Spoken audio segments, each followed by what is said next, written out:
The Constitutional Court has reserved judgment in a case in which 9 Numsa workers were sacked for singing a struggle song. Manufacturing firm Numsa fired the workers for singing songs which is deemed to be racially offensive. The 9 demonstrators were singing a song which loosely translates to "My mother is rejoicing when we hit the Boers." Now, the firm argued that the protest songs have no place in the modern work environment. They say the songs were sung in the face of management in a disrespectful way, inciting hate speech, and therefore warranted dismissal.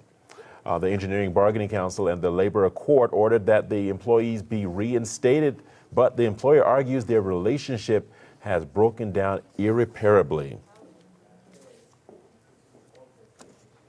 All right, joining us now live on the line is Pakamile Shlubi. Pakamile, thank you for joining us. Well, sacked for singing struggle songs.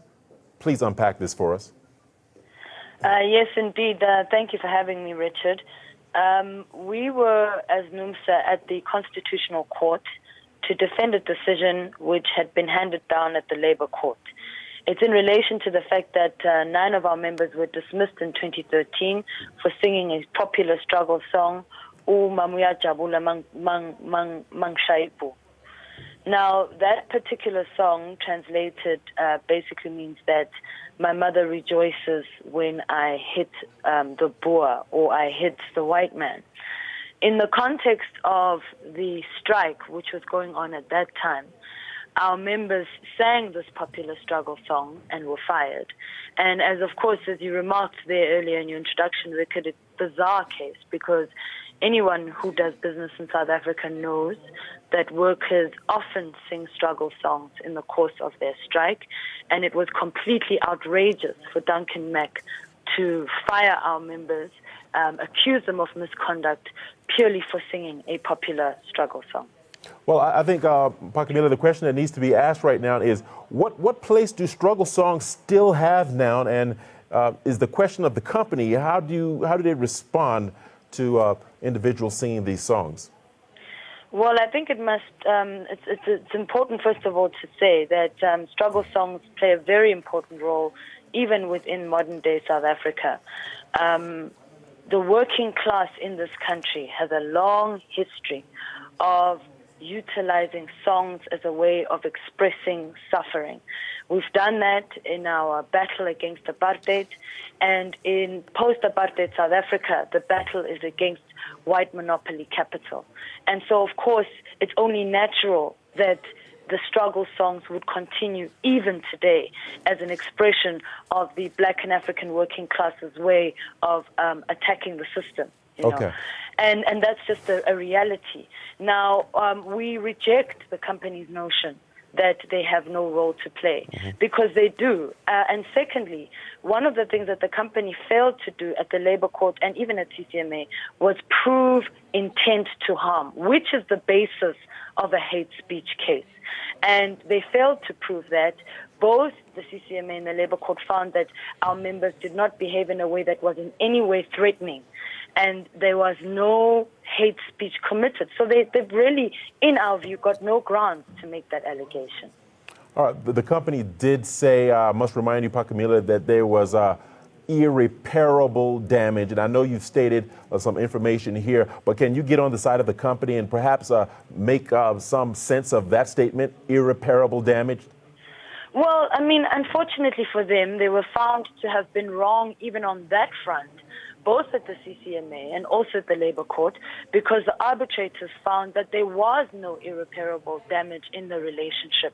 And that's why the arbitrators found that our members should be reinstated. One of the problems that we are dealing with here, actually, Richard, is that this company, Duncan Mack, is simply refusing to do the right thing. It has lost this case at CCMA. It has lost this case at the Labor Court. It was denied leave to appeal because the Labor Appeals Court felt that it had no possibility of success in appealing this case. And now then has taken the case to the Constitutional Court in the vain hope that the Constitutional Court will give it the remedy that it seeks.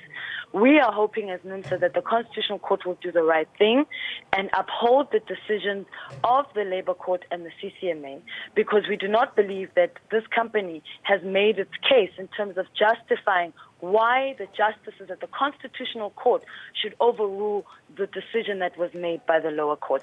And besides, the fact of the matter is, it is a fact that our members did not commit the crime of hate speech, that they were not threatening in any way, and the allegations made by this company are simply baseless. All right, I got to ask you one more question, Pakamila, before I let you go. In the context of this week's hate speech bill passed by the National Assembly, do you think unions will temper their songs to reduce racial or hate content? And do you now see freedom of speech and hate speech clashing with this particular incident? Well, this particular case has certainly highlighted the importance of the implications of these songs and their broader impact. And in fact, this was something that was even ventilated during the Constitutional Court hearing, where I think it was Justice Zondo who said that it's time that we have a real dialogue about these songs and their role in our country, so that we don't, and in fact, even as trade unions, we are going to have to embark on this process, because if we're not careful, we might find ourselves on the other side of the law in relation to how the hate speech bill is going to be interpreted. And clearly this case speaks directly to the complexity of these issues. All right, going forward now, how do you plan to make South Africans understand that struggle songs are a reflection of workers' history and context of struggle against oppressive regimes and labor systems? Well, for us, the first step certainly was in defending this case and defending our members in relation to the way that they acted in this case. We believe very passionately in the concept of free speech. And the fact of the matter is that the very freedom that you're speaking about, Richard, in this country would not exist were it not for the fact that the black and African working class majority made sacrifices to defeat apartheid so that we could actually talk about and celebrate the freedoms that we say we have today.